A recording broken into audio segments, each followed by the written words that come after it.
This time on Pod Don't Kill Us. The OGL fiasco. The 5th season is being turned into a tabletop role-playing game. We're talking about Homebrew versus Prewritten campaigns. It's Pod Don't Kill Us, talking about D&D for a long time. Welcome to Pod Don't Kill Us, where two nerds get what they deserve for talking about D&D for far too long. Hey, yeah, this is an offshoot of the online actual play live show, tabletop role-playing game live show, Please Don't Kill Us, which airs live most Thursdays at 7 p.m. Eastern Time on YouTube, where we are currently in our third campaign, the Spelljammer campaign, where you as an audience get to vote on what happens to us during the game. So why is Pod Don't Kill Us a version of Please Don't Kill Us? Well, because you as the audience here are going to get to vote on a mystery challenge that one of the two of us has to do every episode.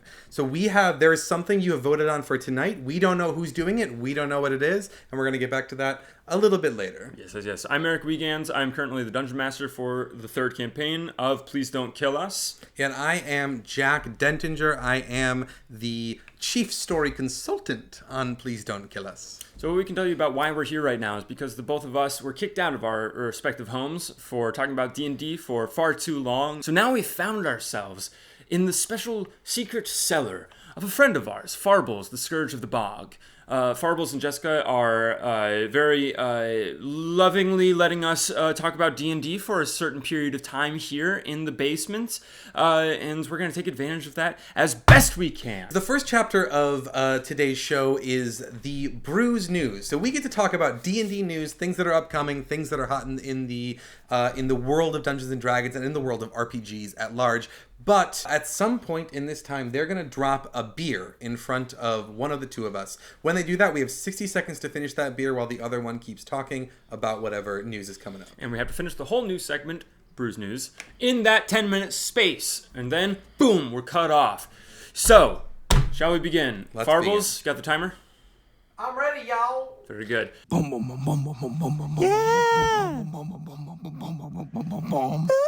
Brews News! We're going to start off our first Brews News segment with the first big issue on everyone's minds regarding Dungeons and Dragons, Wizards of the Coast, and tabletop games in general, which is the OGL fiasco. Yes. Fiasco being a word I've seen a lot more than usual lately. 100%. If you are like me when this first happened and you were seeing OGL in the news constantly, in case you're curious what that term means, it means the Open Game License, referring to the kind of the legal licensing agreement that backs up Dungeons and Dragons and essentially allows third-party creators to use aspects of the D&D system in their own content without being, without legal action or without royalties, etc. Mm-hmm. Basically, the Wizards of the Coast have done some major fuck-ups in terms of community outreach, talking to players and creators about what they're doing about this licensing and sending people into a real tizzy for good reason about whether they're going to be able to keep their whole careers together in the face of this new legality arrangement. Yeah, well, and it's interesting too, right? Because I think a lot of the D&D community was pretty betrayed by what seemed like an update to this OGL, which was going to essentially clamp down on how much they were going to be able to use of the D&D system and the amount that they would have to pay to Wizards of the Coast in order for that to happen. And so essentially, if you've seen OGL 1.0, 1.2, all that means are updates to the open game license as they have progressed. Kind of fast forwarding through a lot of the drama of the last several months, where we landed now is the most recent version of the OGL was called OGL 1.2, and essentially it was a response to the community, right? It was them listening to the community who was saying that they didn't like where this was headed, and then they kind of put it out there and got feedback on it, and now became what is essentially a Creative Commons license, which essentially is what it is actually walking back a lot of the restrictions that they were going to offer and actually really opening up the D&D system to and to an certain extent even more than it was before, essentially to listen to the community's reaction. So if you're curious where this whole conversation and debate has landed now, the OGL is essentially the problem of the OGL has essentially been substantively, legally solved, and is now open to and in the hands of creators to be able to use, for the most part, the majority of that system at their leisure for their products and licenses. I think what I'm interested in with it, like, as far as, like, creators goes, is, like, the whole creator side of it has been really shitty for them, just having this kind of fear of what their lives are going to look like, what their careers are going to look like. But I'm also interested in, I feel like you know a lot more about this than I do, about, like, what it means for players, what it has meant for players, what it means for players going on now in terms of, you know, D&D official content, and, like, does this affect anyone playing the game, like, in general? It's a good question. To my Ah! Oh my god. It's time for a beer check. Okay, Jessica came in and gave a beer to Jack. Jack needs to finish that in 60 seconds. I'll try and take the question that I just posed to Jack himself, because I don't know much about it. But in terms of what it means to players, chug, you gotta chug. In terms of what it means to players, the OGL, I think that a lot of it has to do with shaking of confidence in terms of Wizards of the Coast as a corporate entity. That's my understanding of it. I think a big positive thing that's come from it is that a lot more people are talking about different tabletop games other than Dungeons and Dragons. Haha, on this podcast we're talking about D&D, but I think it's a really important thing to be keeping in mind that one company can't control all of tabletop gaming. Would you agree, Drunk Jack? I 100% agree. And it's interesting too, right? Yeah, because it's like... Take a moment. You can take a moment. Yeah, so to like a certain extent, like, you know, there are a lot of actually like debates and nuances to be had surrounding this issue, but I think it hit a nerve for people because it was so like D&D as and tabletop gaming in general has a legacy. You're tearing up a little bit. I'm seeing your eyes watering while you're talking. Well, because TTRPGs and D&D in general have a legacy that is incredibly open, right? Mm-hmm. Even down to the idea of a dungeon master as somebody who doesn't have to follow the rules but gets to wield the rules at their will. And you think about like when a company decides that the spirit of that is going to live in their legality, and then it like pulling that back. Right, I think it's right. It sends a message that the culture, they're interested in the culture changing for the sake of money, right, or for the sake of control. Or at least there's a lot of people in power there who are interested in that. And I think I'm guilty of, Jesus Christ. Okay, I think I'm guilty of thinking of Wizards of the Coast. What are you guilty of? Drinking another beer? Yeah, God damn it, Jessica. Let me see if I can pick up what Eric was just saying, because I do think, yeah, it's important. It's always important when we talk about these things to acknowledge that there is incredible nuances to these conversations. We don't know who is engaged in them. We don't know who's behind them. We don't know who's in support of them, who's not, which creators are part of that conversation and not.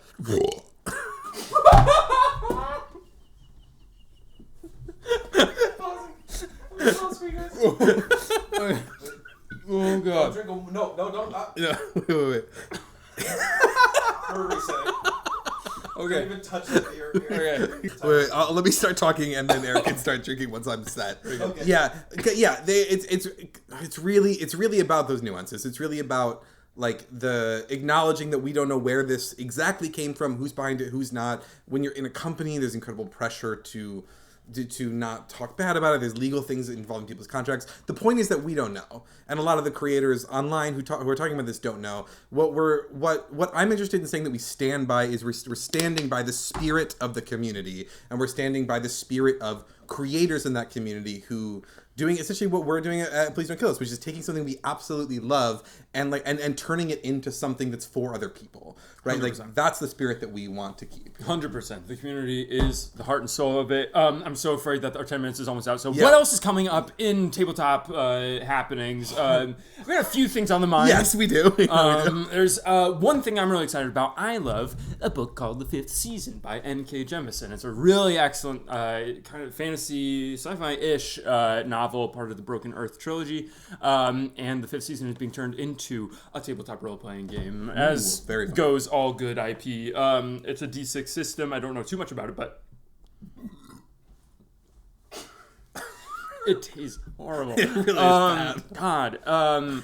I'm so excited for it, though. It's gonna be great. I'm really excited to. I'm just excited in terms of like learning more like D6 systems and like different, Yeah, a D6 system. What's the one called? Powered by the Apocalypse? Is that what it is? Or no, I think it's a different one. Okay. I mean, I think about like the Alien RPG is also like a D6 system. In terms of other D&D. Yeah, we got the next. I think the next official D&D content, at least by the time we're recording this, maybe it'll be out by the time you're listening to it, or you're far from the future. In which case, welcome. It's called Keys from the Golden Vault, which, as I know, in their kind of anthology adventure series, this one is all about heists, and it's like I think it's like 13 heists. Don't quote me on that number, but it's like it's a whole bunch of it's gonna be really cool heist action. Yeah. That's from official D&D. The thing is, I love those anthologies. I think they're really cool. They're amazing. I think it's a really good idea for books. I think they are generally very successful. Another one coming out is the Phandelver campaign, expanded Phandelver full-size campaign. I know you're very excited for. You're a big Phandelver head. I'm a Phandelver head. Well, we played Phandelver together, and then I've run it like 5 times now.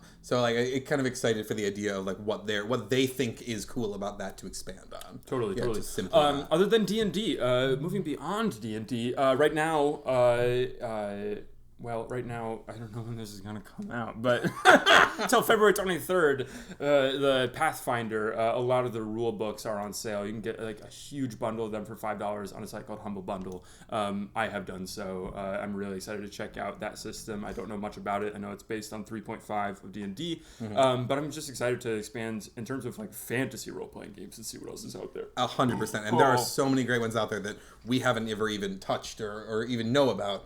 And I'm curious because I'm looking at something called Worlds Beyond Number, and I know you know what that is. Worlds Beyond What Number. is that? Absolutely. Yeah. It's a podcast I'm really excited for. It has like 4 huge heavy hitters of the tabletop role-playing game landscape, which is Brendan Lee Mulligan, Abrian Iyengar, Lou Wilson, and Erica Ishii, making a podcast together that is extremely well produced, playing D&D, but just with unbelievable scoring, soundtrack, sound effects, all these different things. And I know right now they started like a character creation game, but then that like went on and they just kept going with that, and it's become a whole campaign in itself that's being released only to Patreon followers. And in addition to their actual main first campaign, which is the Wizard, the Witch, and the Wild One. And I'm just very excited for it. There's like a bunch of my favorite people in the whole I'm seeing a lot of Farbles and Jessica action right now. And if you hear that, boys? Oh, you don't hear it anymore. we do not hear it.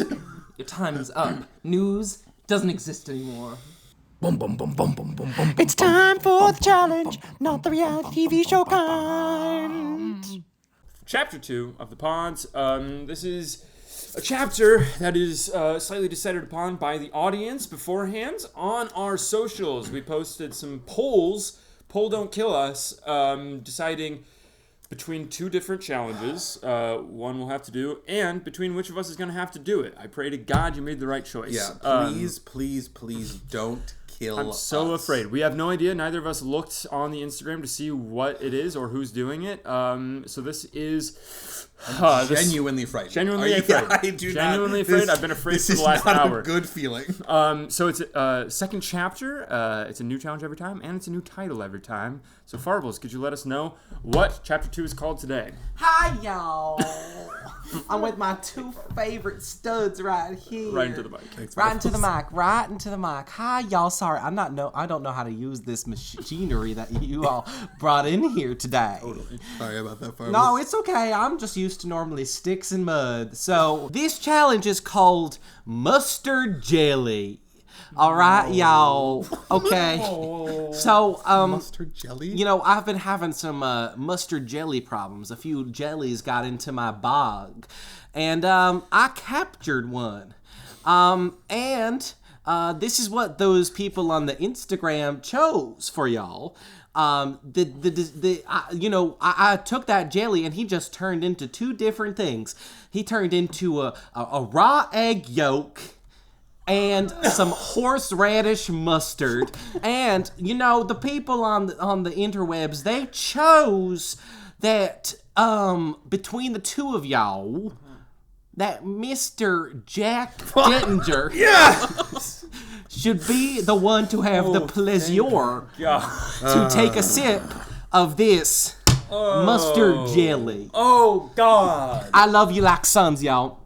I pray for you every single day. Thanks, Fireball. This is supposed to last the whole chapter long, so you're just gonna be sipping on that the whole time, I imagine. I think you should go down the hatch, I'll be honest.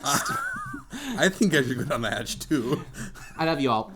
Love Thank you. Let me know if you need Fireball. anything. Thank you for letting us This record is here. really a It's roomy nice basement. of you. If you need any more clean sheets, you know where to call, okay? Oh, thank you. Thank you. Yeah, if you are watching this, I think it's important that you really see the consistency of how that looks. I really think you should sip it. That's- You just be sipping on it. You should. I think it should last as long as possible. Should I try to Don't sip you it? want the contents to be, it's Pod Don't Kill Us the whole way Yeah, through? we'll keep you interested. Bottoms up. Have a little Bottoms sip. up. Cheers. Am I allowed to wash it down with beer? Farbles, what do you think? Fireballs? However you need to slip down that jelly, y'all. Fireballs is generous because she knows how absolutely horrible this is going to be. Absolutely. Cheers. Cheers.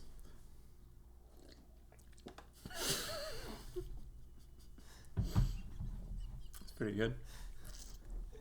It's pretty good. So gross. Our topic today for the podcast. You've waited long enough. Time for the main topic. Boom. We're talking about homebrew versus pre-written campaigns. So Jack and I, we Yeah. both started DMing at the same time. Like exactly the same At time. but we exactly the same decided to- time. Yeah. Started DMing sort of parallel campaigns with a lot of the same people, just making them play as much D&D as possible. And I think it would be a good discussion to be talking about what we would advise for a first-time DM. Yeah. What to choose between like a hardback or a homebrew setting. Yeah. So I chose Curse of Strahd to DM when I was DMing for the first time. Yeah, and I decided to essentially homebrew my own world and write all the adventures in that world to start.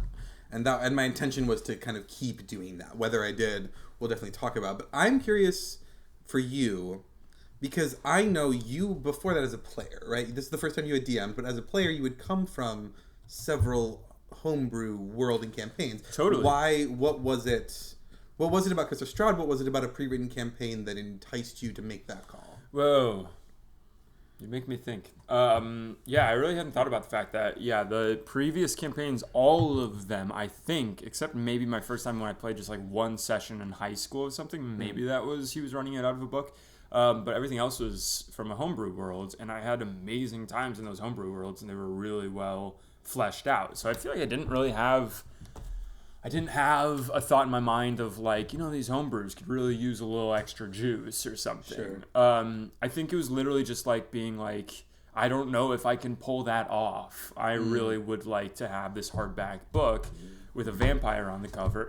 We were making horrible sounds. Just I don't know if it's the mic's picking it up, but just like terrible hope burping sounds are going back and forth. Yeah, I hope none of this pain is pleasure for you. Why don't we wash away a little bit of that with another sip? Sounds really good. No. Cheers.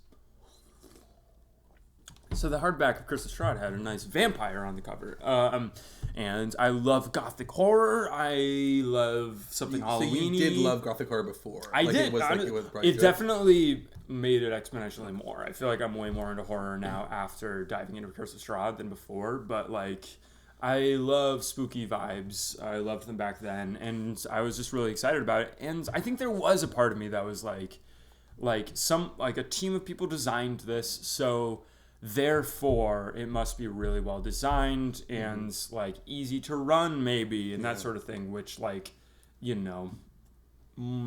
you can take or leave that. It's a little bit of a grain of salt. Yeah. Why did you had only played in homebrews before, and you said I'm in a homebrew. Why did you go with that? It's so funny because Carson, who creator, one of the co-creators of Please Don't Kill Us, there was like I started playing in the fall, and then that following spring he was running, I think it was Waterdeep Dragonized. Oh yeah. And she literally brought out the Waterdeep Dragonized book and showed me the Yawning Portal, and I had no conception. I'd been playing D&D for like 8 months at that point. I had no conception that pre-written content was a thing. I tried to like play it off like I wasn't an idiot, but he showed it to me and I was like, what the hell? What is this? I just truly thought that Dungeons and Dragons was homebrew. Totally. Right? I thought that it was like rules and like and you make it up and you do the thing. And then and that was, and then I didn't start DMing until like 5 months after that.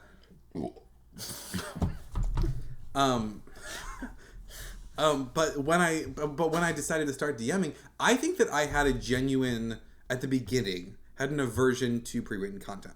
And I had a stigma toward it because to me what D&D did for me in my life was reintroduce play to me at a time when I think that I was obsessed with work, I was obsessed with career, I was obsessed with hustle. And when I started playing D&D was immediately after college, when you have that aimless feeling, and it was like, oh, it is 100% valid and beautiful and spiritually fulfilling to spend this time with people you love, live in an imagination world, and tell those stories together. And truly, I was like, I think I could go into this forever, but I think that it reframed my understanding of story. And I was worried that would be diluted because it was so special to be in something that had never happened before and would never happen again. It was only ours in those homebrew worlds and those homebrew adventures. And I was like, oh, I'm just gonna go. It felt like I was like taking a step back from the magic into something that felt closer to a video game, which to me never has captured what D&D does. I don't think that anymore, for the record. But that is what I thought going into Yeah, it. we've talked about how, like, the two of us started on, like, very opposite ends of the spectrum in terms of this exact discussion and have met each other basically in the middle at this point. Yeah. As far as that, like, did you feel like with a hardback, like, official D&D book, did you feel like it was like, I have to succeed at this rather than, like, I have to accomplish what this book is telling me to accomplish rather than... like, I can make my own path, and it's way more, like, not about winning at something. That's super interesting. I don't think that I was, like, I would be worried about accomplishing it. I do think, and I know other creators have talked about this before, that, like, I think I was worried that if I did anything that was off the beaten path of what was written in the adventure, and, like, that became true now in what D&D is, then I would have unraveled the design of the thing. So I think I was also afraid of it in that way. Like, if we were running Curse of Strahd and we took out, like, Esmeralda Davenir, right? Like, have I all of a sudden ruined the adventure and didn't realize it, you know? Yeah. Did you think, like, ruin it in terms of, like, this literally won't work and the adventure will fall apart, like, there won't be an adventure, or ruin it in terms of, like, we didn't get the full experience of it? More the first one. Okay. Because I was like, truthfully, for me, I was like, I don't, like, there's an intended experience with this. I care about, like, telling a story that no one's ever told before. Was what I thought at the time. Yeah. No, totally. Yeah. And now you're like, I only want to tell canned stories. Yeah, absolutely. I say it's buy the book, pick it up, read it, don't prep a thing. Absolutely not. Aloud. But I'm curious. So we said we met in the middle, right? When it comes to, like, what's your journey been like that? Because you are still running pre-written stuff, but I feel like there has been a journey in terms of that. Right. Yeah. Funny to say I've met in the middle when, like, I'm running the first Please Don't Kill Us campaign that is a pre-written campaign. Like, the other stuff was homebrew, and I think, like, in the first two campaigns of Please Don't Kill Us, you can see, like, what is the magic of homebrew, which is that, like, you can go as wild and as far as you want. You can make everyone into fruit, and it's amazing. You can say, like, I'm interested in the Salem Witch Trials, it's about the Salem Witch Trials. Whereas with, like, the Spelljammer campaign, it's like, it is just a different brain experiment, because, like, what is the process with that? It's just like, it's about editing, in a way. But also, I think what the secret is with hardback and with pre-written stuff is that it's still gonna be homebrew. Like, it's still going to be so much of stuff that not only you are trying to come up with, but also the things that the characters bring. I think that, like, for me at least, I think maybe the most important thing you can do with a pre-written campaign is to personalize it to the characters and to break it open and change things fundamentally inside the campaign to make it about the character's journey. Because I think that's, like, often... I don't know, I've been thinking about, like, with Spelljammer, a lot of what the difference between fantasy and sci-fi is, and I think a big thing with fantasy, which most of D&D is that, like, it is a hero's journey. It has to, like, I think it's most fun when it really revolves around these specific characters and how the players feel about their characters and how what the players want in their characters. I think, like, often pre-written campaigns shoehorn you in there, but I don't know. I'd be interested to run it where it's just kind of like how it is in the hardback, where it's like you stumbled into here and now suddenly you're this, rather than making it like tying them to the lore of the thing. I don't know if any of that made sense. It does make sense. No, it totally makes sense. Yeah, because there also are, because I feel like on that note, there are a lot of people, I feel like one of the debates about hardback that I've seen in like the online D&D community is whether or not the function of a hardback should be to inspire a personalized version of it, or to be like something you can open out of the box and do. And sure, yeah, and definitely. again, there's no right way to play D&D. We are not the right way to play D&D. No one is. It's you. That's why it's the best thing of all cheers time. To that. Cheers to that. Is that hardening in there? I'm down to the viscous viscera shake it at the up. bottom of the thing. Shake it up a Really little got to roll it. Maybe I'll pour Maybe some pour beer some beer in in there. there. Yeah, absolutely. I was just gonna say the same thing. Make it last. Yeah, look at that foam. You see that foam? Cheers to D&D not belonging to anyone Absolutely. except all of us. That was the grossest thing that I've ever experienced in my life. Oh my God. We're gonna keep that going. Stop. We're gonna keep it going. We didn't expect to punch each other on this show. Pod don't kill each other. Pod don't commit murder. Yeah. So, what were we just talking about? We're just talking about it doesn't belong to any of us, but Right. like is a hardback? What is the purpose of a hardback? Yeah. It'd be interesting to hear what designers would say about that. Yeah, is a super hardback? curious. And I think it changes thing to thing. I think Light of Xerxes, the Spelljammer one, is meant to be like more than any other campaign meant to be open it up, play it. Like Interesting. But the thing with Light of Xerxes on Please Don't Kill Us, even though it is like here's the first session, here's the second session, here's the third session, is that we're trying to do it, and I think we will, in 9 sessions, and the adventure itself is built to be you're a madman. It'll be better. I'm loving as you get deeper into it, you're more voluntarily pouring beer into there. I think diluting is my theory. You have to finish it off. But the book itself is 12 sessions long. We're trying to do a season in 9 sessions, which is already like pretty much double the length of any other season of Please Don't Kill Us, the first 2 seasons. So it's a lot of editing. I mean, anyone who's read the book knows that this, like, the episode 3 on the Rock of Brawl is like a little bit from the book, and the rest of it is homebrew. So like that is where I've landed in terms of hardback and homebrew. What I would say, I still, and maybe I just need to try a full homebrew more, but I would still say to first time DMs, my advice would be there's some great pre-written campaigns out there, and it's like I think you won't do it right immediately. I think I certainly didn't do it right immediately with Curse of Strahd. It took a long time, and now I look back on like how I was prepping those sessions, and it's so dumb. Yeah. And even how those sessions were like paced and all these different things, but like you learn, and it's just really nice to be like, I have a full cast of characters ready to go. I have a full map ready to go. Totally. Yeah. Well, that's interesting too. It would be fun to later on talk about methods of prep, how our prep has grown. Totally. But yeah, because I think I would say that too, right? Like unless the bug for homebrew is really strong in you, and maybe it was. I mean, it was in me kind of. To be honest, like I think I like the idea of homebrew more than I liked homebrewing. I don't know though. It's hard to say, like, because it's so.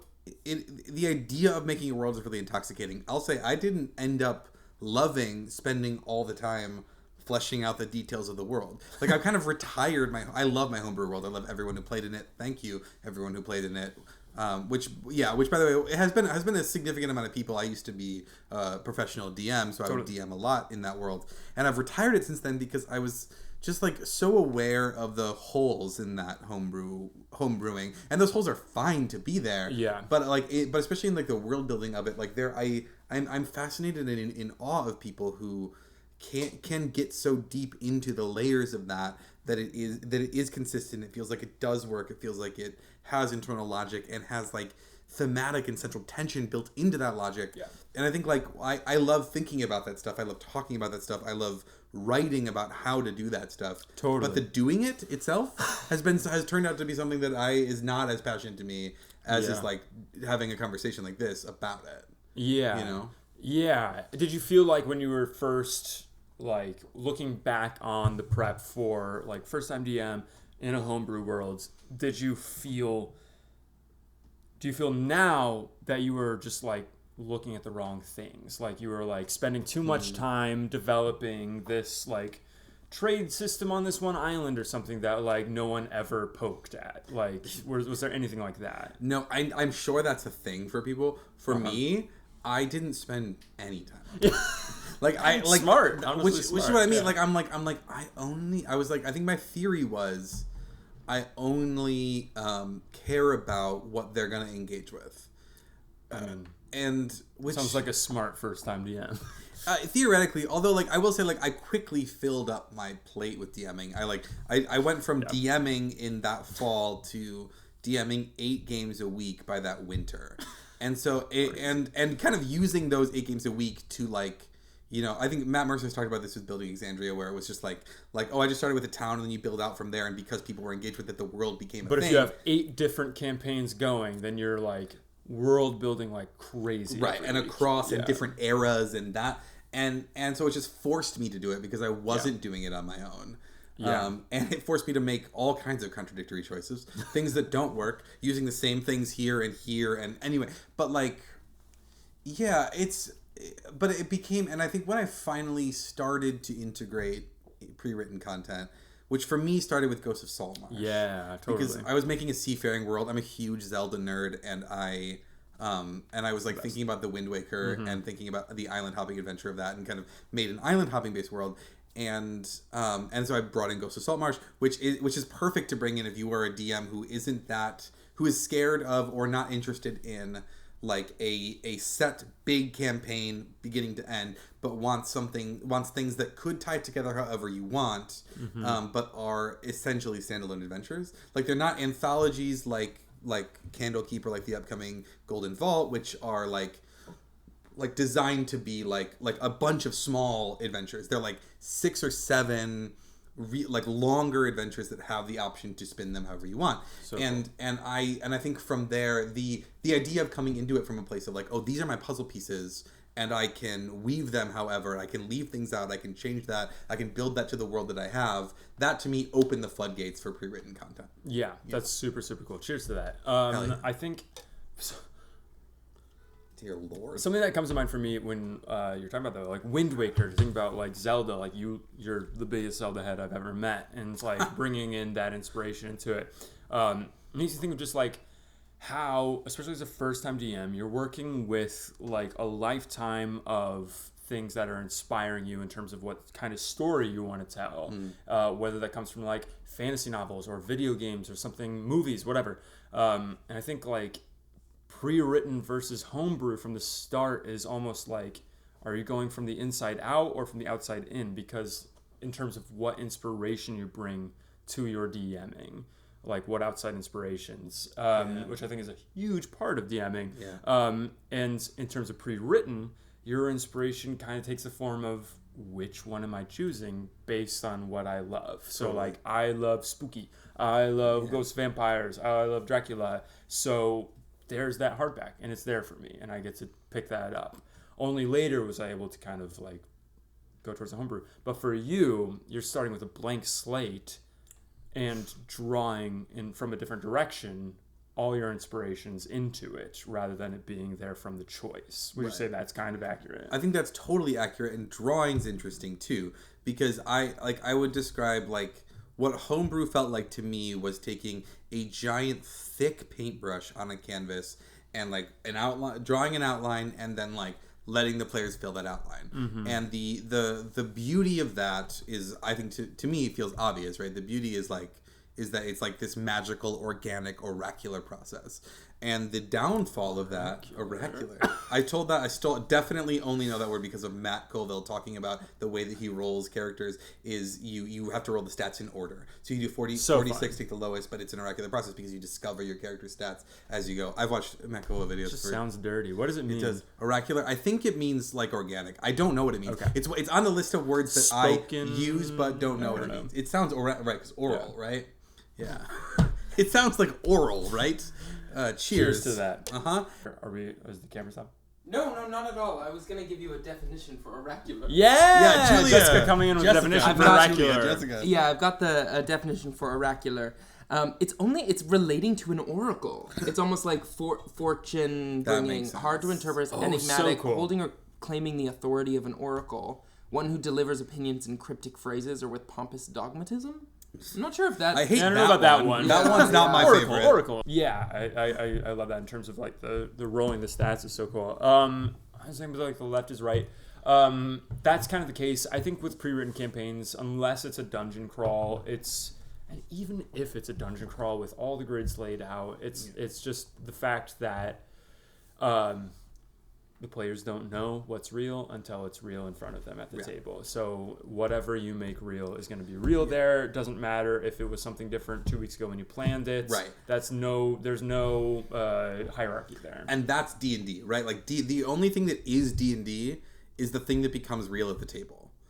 Right, like which I think is like a really freeing principle. Yes. But it's also interesting on that though, because I like that the idea of like right. Okay, I only prepped right, they went left. Now right is left.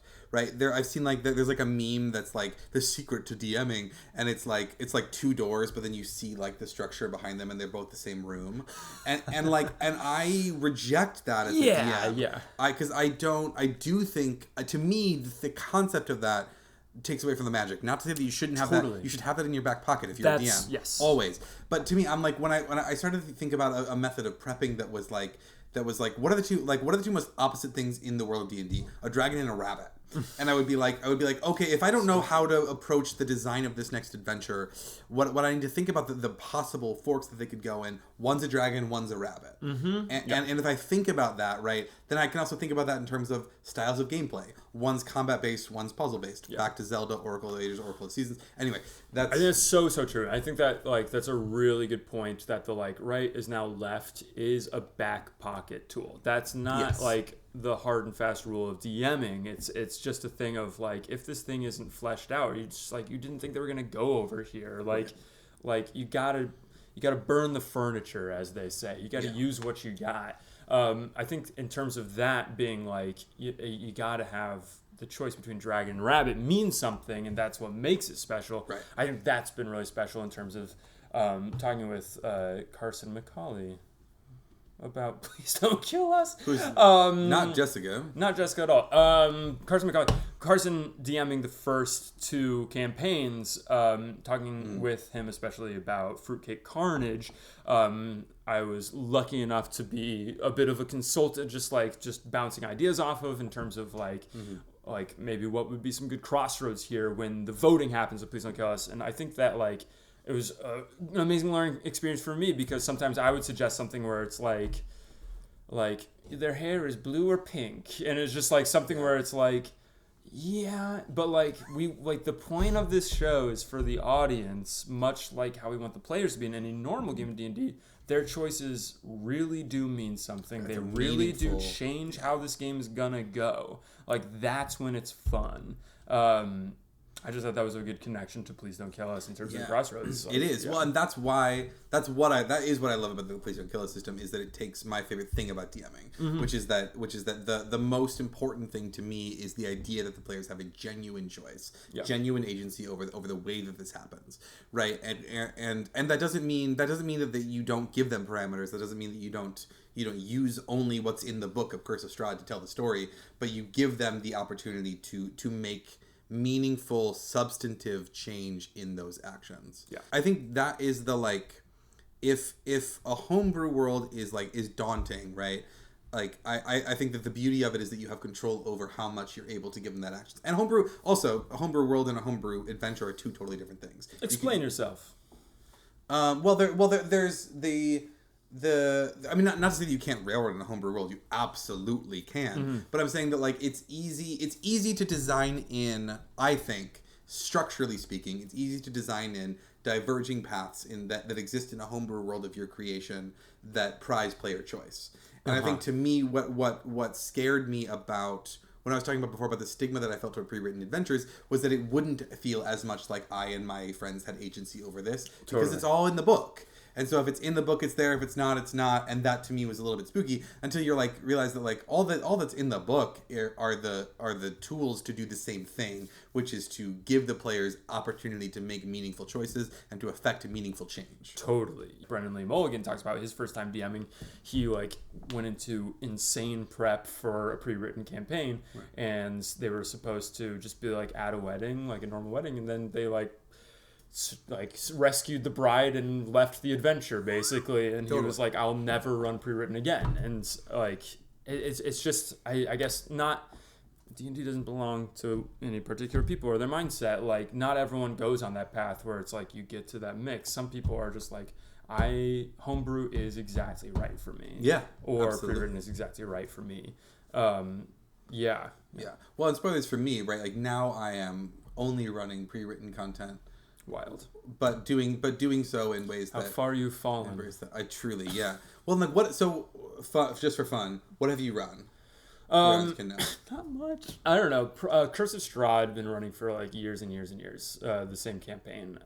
Which I play, other than that, Sunless Citadel, Tales from Yawning Portal, Sunless Citadel. Now Light of Xerxes, Spelljammer, and I'm trying to think of other one shots. I don't know. There's we do our Christmas one shot, which is fully homebrew, except the first one wasn't because I was afraid, and it was years ago, and the first one was based on a DM's Guild's Prewritten, which is an important note that Prewritten doesn't have to mean the hardbacks by Wizards of the Coast. DM's Guild is the website that has published content by third-party creators, and they're amazing. And oftentimes that's been a huge source for me when I am running pre-written campaigns. Yes, Curse of Strahd Reddit and all of that. Literally, the other source book is the Reddit for the pre-written module. Yeah. What are you running right now in terms of pre-written or homebrew? I'm not running any homebrew, except that the pre-written that I'm running is a giant Faerun sandbox using a lot of different ones. So like one might call it a Fandelver expanded into a full campaign. Yeah, but it is using like Lost Mine, Icespire Peak, Waterdeep Dragon Heist, Tomb of Annihilation, and Ghost of Salt Martian Rime of the Frost Maiden together. Oh, and what's the Giants one called? It's against the Giants. I was gonna say Tomb of the Giants. That's a Dark Souls thing. King's Thunder. Storm King's Thunder. That's Thank you. it. That's also in there. Clearly, I'm using that one a ton, but because that one famously has a really weird structure, but has some cool stuff. Yeah, like really cool stuff. It like lays out like every town in Faerun, basically. Yeah, and that's most of what I've done. However, I've also run Baldur's Gate, Descent into Avernus. And then all my... It's just crazy that you're the one that's coming out from the homebrew side when you've run like every pre-written thing ever. But that's I have crazy. just jacked them up. Sure. And what I was going to say with all of that, you're pointing that... I finished it. How dare you? There's some dregs. That's fine. Stop. It's really just going to taste like beer with a couple of seeds in it. That's right. Oh my god. There's a magic to that. There's the idea that like because I'm running it in that manner, in this like kind of massive sandbox, that I'm still approaching it from a like sort of a homebrew perspective in terms of like what I'm twisting, what I'm leaving behind, because I'm like an adventure design nut, right? Like the thing that I'm most interested in is like how do you approach adventure design, how do you structure it, what are actionable tools you can use, and the pre-written modules are not, especially the published ones, and definitely all the other millions of amazing ones that exist that aren't like properly published by Wizards of the Coast are not at all created equal in terms of what they do, and it'd be so fun. And this is why we're doing this show, because no one else in the world should think this is fun, to categorize them based on the kind of adventure design that they have. I agree. Yeah. It's so fun, yeah. Because we've talked about, because I've been story consulting a little bit on Spelljammer. Totally. We're talking about how Spelljammer is, Light of Xerxes is like, uses Spelljammer, which is like the most expansive, like possible setting for Dungeons and Dragons. It's space travel, it's infinitely possible, and yet the Xerxes, most narrow campaign they've ever written. Exactly, and Baldur's Gate Descent into Avernus is maybe the second most narrow, in my opinion, in terms of, especially when you get to Hell, when you get to Avernus, you are all of a sudden you are open in this amazing like piece of the Planescape. and yet the way that it's written does not at all embrace that sandbox, right? Versus something that I think Curse of Strahd is like lauded for amazing writing in the way that it like fleshes out all these different places, but does not dictate exactly how you go with them. Gives you a lot of options. And so I think it's also interesting to think about like the fun when we're talking about like the function of when we were talking earlier about the function of what a hardback is supposed to do, whether you're supposed to be able to pick it up or not. Like it'd be fun. I was saying it'd be fun to categorize them based on those kinds of adventure designs, so that a new DM would know which one is what properly friendly based on their perceived skill set. Because a lot of people will rank like the starter set's supposed to be easy, but it's easy if running a job board is fun for you. Right. Yeah. Is that fun for you? You are a player at the table. Are you gonna have a good time and thus give the players a good time? Yeah. Right. I would say about Curse of Strahd that like that is generally regarded, I think, by a lot of the D&D playing and running community as like one of, if not the most like platonic ideal D&D campaigns in terms of how it's written, just where it has like a good amount of that kind of accordion structure that we've talked about in terms of like it has some kind of railroading, which railroading is not always a bad thing, and then opens up and then railroads. I think it's a good campaign for a first DM as long as you're okay with the fact that your first like however many sessions are going to be shitty and you're going to learn a lot. Right. Well, and I also would say like I'm pretty passionate also about the language we use around it too, and like there's a conflation between linear and non-linear railroad and sandbox that I think can be unhelpful in the thinking about it.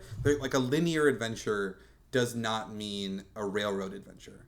A linear adventure that has one thing that has to go to the next thing, has to go to the next thing, does not dictate how the players engage with those things, how they win or lose, what effect they have on it. So the key there as a DM is how do you play within that structure? How do you make it as many choices, as many big decisions that will change things as possible within the linear structure. Right. Like think about like the episode that we just did, which was episode 3 of PDKU, the Rock a Brawl. Right? Like I would say like Xerxes is still being run, like even with your editing, it's still being run as essentially a linear adventure. Right? The chapters are there and they are working. They're working incredibly well, in my opinion, as an audience member and a one-time got lucky enough to play. Right? They're working as a storytelling engine, and they don't feel like they're robbing the players of agency, which is what railroading is doing.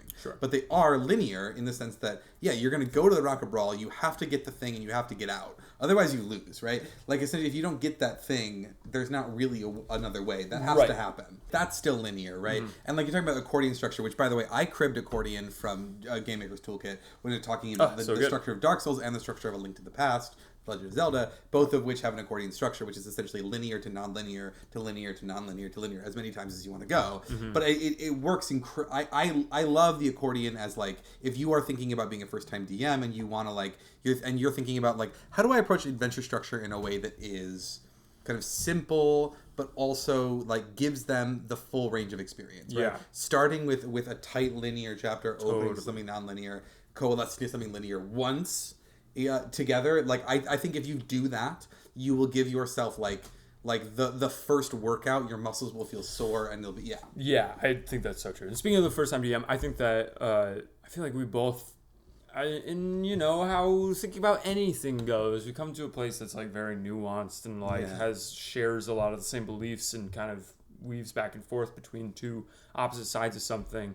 But in terms of like a first-time DM, someone who is just wanting to run something for the first time, like where have you landed in terms of what you would just suggest to someone asking that of you? I would start with asking yourself what sounds the most fun.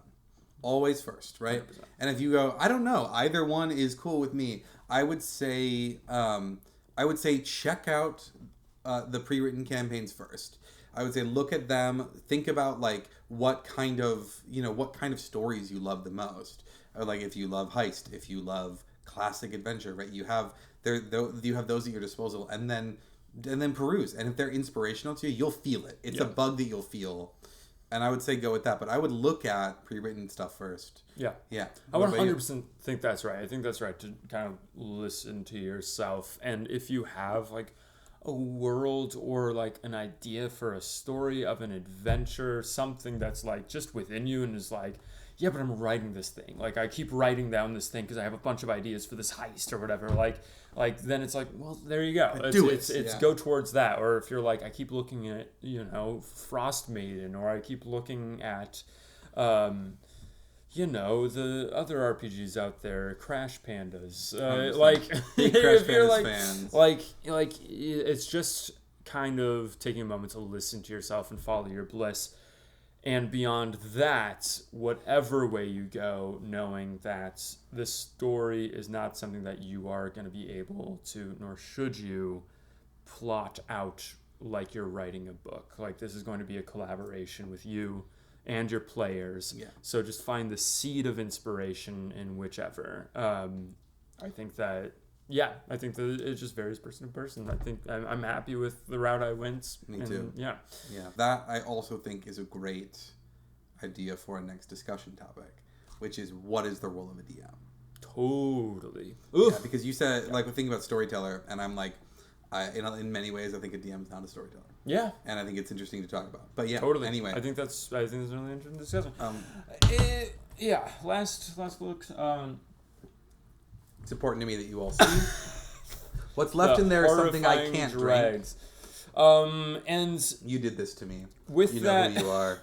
I think with that, we're gonna wrap up our first episode of Pod Don't Kill Us. We would like to shout out all the handles, all the different things. You can follow Please Don't Kill Us on all the socials, Instagram, Twitter. Join our Discord. Follow us on YouTube. Most of all, like and subscribe there. That's where Please Don't Kill Us is happening, where you can affect the story of it. We have a website now. You can buy a shirt, a sweatshirt, a hat. You can buy all sorts of different merch. Cheers. Fuck this. Final call. Oh, wow. Oh, you boys Thanks, did such a Jessica. great job. Thanks, Jessica. Oh, we'll be I'm back. so proud of y'all. Literally. Y'all doing your thing out there. When are you guys gonna design an adventure about me and Farbos? Huh? Like a girl's trip. Totally. Yeah, we'll get right on it. I think we'll be on that the next episode. Can count on us. Thanks for letting us chill in your cellar, Yes, Farbles. it's We lovely appreciate down it. here. Wow, thanks for joining us for this first episode of Pod Don't Kill Us. That's the last call. We got to get out of here and get home. But we'll be back. Yeah, we love you, killers. Yeah, you're Love you, welcome killers. anytime. Bye, y'all. Bye. Bye.